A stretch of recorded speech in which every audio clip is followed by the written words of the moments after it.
தாய் வீடு டிசம்பர் மாதம் 2023. நூற்றாண்டு விழா கண்ட பாலர் ஞானோதய சங்கம். எழுதி வாசிப்பவர் வே.ந. விவேகானந்தன். வலிகாமம் வடக்கில் அமைந்துள்ள கட்டுவன், மயிலிட்டி தெற்கு, வர்த்தலை விளான் ஆகிய முக்கிராமங்களினதும் சமூக பொருளாதார வளர்ச்சிக்கும் மற்றும் கலை, கலாச்சார, சமய, உடல்நல மேம்பாடுகளுக்கும் முதுகெலும்பாக விளங்கிய பாலர் ஞானோதய சங்கத்தின் நூற்றாண்டு விழா மிகச் சிறப்பாக நடைபெற்றது. முதல் நாள் நிகழ்வின் போது பாலர் ஞானோதய சங்கத்தின் பிரித்தானிய, சுவிட்சர்லாந்து கிளைகளின் நிதி உதவியுடன் கட்டுவனில் அமைக்கப்பட்ட பாலர் ஞானோதய சங்கத்தின் பிரமாண்டமான கட்டிடம் இந்திய துணை தூதரக அதிகாரி திரு மனோஜ்குமார் அவர்களால் திறந்து வைக்கப்பட்டது.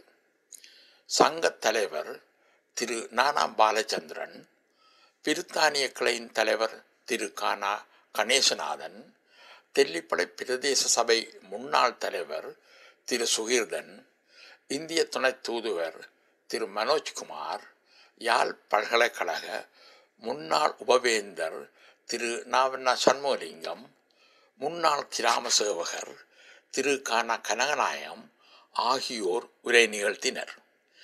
இவ்விழாவில் ஊர் மக்கள் உட்பட பிரித்தானியா, சுவிட்சர்லாந்து, ஆஸ்திரேலியா, கனடா, நோர்வே ஆகிய நாடுகளில் புலம்பெயர்ந்து வாழும் மக்களும் பெருமளவில் கலந்து கொண்டனர். இறுதி நாள் நிகழ்வு பாலர் ஞானோதய சங்க தலைவர் திரு நானா பாலச்சந்திரன் தலைமையில் நடைபெற்றது. சிறப்பு விருந்தினராக வலிகாமம் வடக்கு பிரதேச சபை தலைவர் திரு சிவஸ்ரீ அவர்கள் கலந்து கொண்டார். செஞ்சொற்செல்வர் ஆர் திருமுருகன் அவர்கள் தனது உரையில் போர்க்காலத்துக்கு முன்னர் முக்கிராமங்களினதும் கல்வி, கலை, கலாச்சாரம், ஆன்மீகம், விளையாட்டு போன்ற பல்வேறு துறைகளிலும் செழிப்புடன் விளங்கியதை நினைவு கூர்ந்தார்.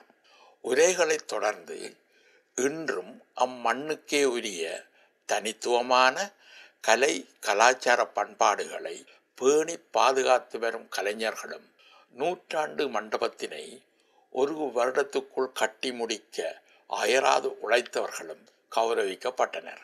கலை நிகழ்ச்சிகள் மிகச் சிறப்பாக நடைபெற்றன.